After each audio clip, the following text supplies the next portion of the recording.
बिस्मिल्लाहिर्रहमानिर्रहीम। अस्सलामु अलैकुम। नाज़रीन, आज जिस हस्ती का वाक़या हम आपको बयान करेंगे, उनको समंदर में क्यों डाला गया, उनसे क्या गलती सरज़द हुई और वो मछली के पेट में कितने दिन तक रहे, और उन्होंने ऐसी क्या दुआ मांगी जिसके मांगने से अल्लाह ताला ने इस आजमाइश को उन पर से दूर कर दिया और उनको मछली के पेट से बाहर निकाल दिया। जी नाज़रीन, आज हम हज़रत यूनुस अलैहिस्सलाम का वाक़या आपकी खिदमत में बयान करेंगे। हज़रत यूनुस अलैहिस्सलाम की उम्र मुबारक 28 साल की थी कि अल्लाह ताला ने उनको मनसिब नबूवत पर सरफराज फरमाया और अहले नैनवा की रुश्द व हिदायत के लिए मामूर किया। यूनुस अलैहिस्सलाम एक अरसे तक इनको तबलीग फरमाते और तौहीद की दावत देते रहे, मगर इन्होंने ऐलान हक़ पर कान ना धरा और सरकशी के साथ शिर्क व कुफर पर इसरार किए रहे और गुज़श्ता नाफरमान कौमों की तरह खुदा के सच्चे पैगंबर की दावत हक़ को ठुकराते रहे और मजाक उड़ाते रहे।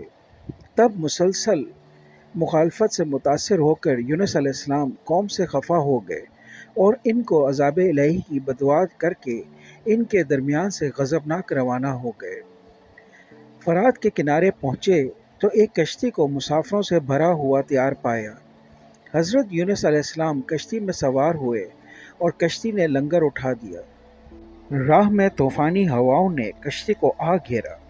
जब कश्ती डगमगाने लगी और अहले कश्ती को गर्क होने का यकीन होने लगा तो अपने अकीदे के मुताबिक कहने लगे, ऐसा मालूम होता है कि कश्ती में कोई ग़ुलाम अपने आका से भागा हुआ है।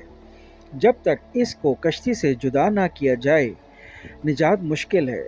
यूनुस अलैहिस्सलाम ने सुना कि अल्लाह ताला को मेरा नैनवा से वही का इंतज़ार किए बगैर इस तरह चला आना पसंद नहीं आया और ये मेरी आजमाइश के आसार हैं। ये सोचकर इन्होंने अहले कश्ती से फरमाया, वो ग़ुलाम मैं हूँ जो अपने आका से भागा हुआ है, मुझको कश्ती से बाहर निकाल फेंको। मगर मल्लाह और अहले कश्ती इनकी पाकबाजी से इस कदर मुतासिर थे कि इन्होंने ऐसा करने से इनकार कर दिया और आपस में ये तय किया कि कुरंदाजी की जाए। चुनाचे 3 मरतबा कुरंदाजी की गई और हर मरतबा यूनुस अलैहिस्सलाम के नाम पर कुर्रा निकला। तब मजबूर होकर इन्होंने यूनुस अलैहिस्सलाम को दरिया में डाल दिया या वो खुद दरिया में कूद गए। इसी वक्त खुदाए ताला के हुक्म से इनको मछली ने निगल लिया। मछली को हुक्म था कि सिर्फ निगल लेने की इजाज़त है। यूनुस अलैहिस्सलाम तेरी ख़िज़ा नहीं है, इसलिए इसके जिस्म को गज़न ना पहुँचे।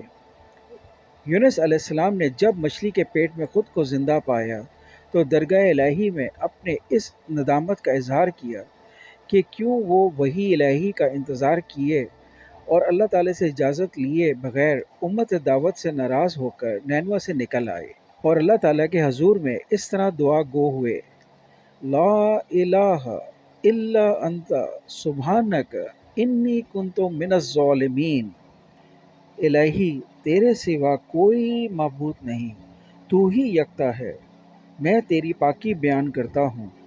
बेशुबा मैं अपने नफ्स पर ख़ुद ही जुल्म करने वाला हूँ। अल्लाह ताला ने यूनुस अलैहिस्सलाम की दर्द भरी आवाज़ को सुना और कबूल फरमाया। मछली को हुक्म हुआ कि यूनुस को जो तेरे पास हमारी अमानत है उगल दे।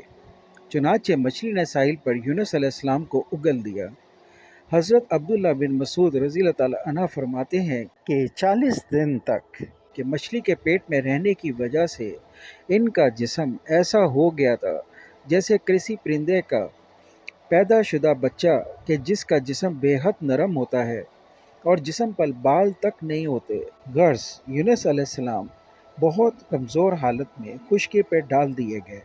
इसके बाद अल्लाह ताला ने इनके लिए बेलदार दरख्त उगा दिया जिसके साए में वो एक झोंपड़ी बनाकर रहने लगे।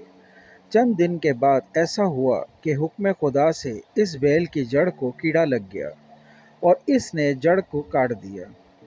जब बेल सूखने लगी तो यूनुस अलैहिस्सलाम को बहुत गम हुआ।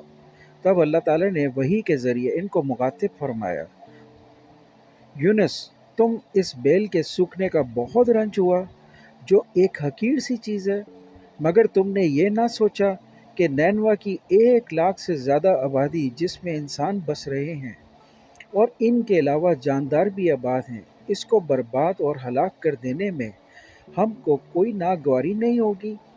اور کیا ہم اس سے زیادہ شفیق و مہربان نہیں ہے جتنا کہ تجھ کو اس بیل کے ساتھ انس ہے، جو تم وہی کا انتظار کیے بغیر قوم کو بددعا کر کے ان کے درمیان سے نکل آئے؟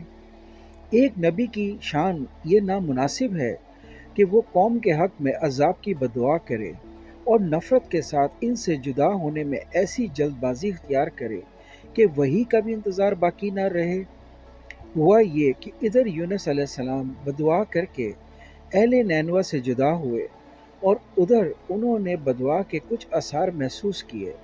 نیز یونس علیہ السلام کے بستی چھوڑ دینے پر ان کو یقین ہو گیا کہ وہ ضرور خدا کے سچے پیغمبر تھے اور اب ہلاکت یقینی ہے۔ تب ہی تو یونس ہم سے جدا ہوئے۔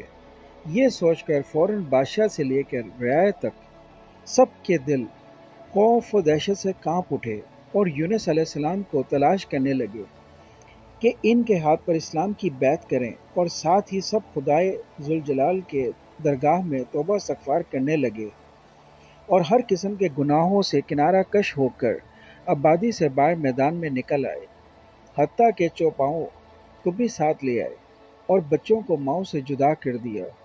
اس طرح دنوی علائق سے کٹ کر درگاہ الہی میں متفقہ آواز سے یہ اقرار کرتے رہے، پروردگار، یونس علیہ السلام تیرا جو پیغام ہمارے پاس لے کر آئے تھے ہم اس کی تصدیق کرتے اور اس پر ایمان لاتے ہیں۔ آخر کار اللہ تعالیٰ نے ان کی توبہ قبول فرمائی، ان کو دولت ایمانی سے نوازا اور ان کو عذاب سے محفوظ کر دیا۔ بہرحال حضرت یونس علیہ السلام کو اب دوبارہ حکم ہوا کہ وہ نینوا جائیں اور قوم میں رہ کر ان کی رہنمائی فرمائیں، تاکہ خدا کی اس قدر کثیر مخلوق ان کے فیض سے محروم نہ رہے۔ چنانچہ یونس علیہ السلام نے اس حکم پر عمل کیا اور نینوا میں تشریف لے آئے۔ قوم نے جب ان کو دیکھا تو بے حد مسرت و خوشی کا اظہار کیا اور ان کی رہنمائی میں دین و دنیا کی کامرانی حاصل کرتی رہی۔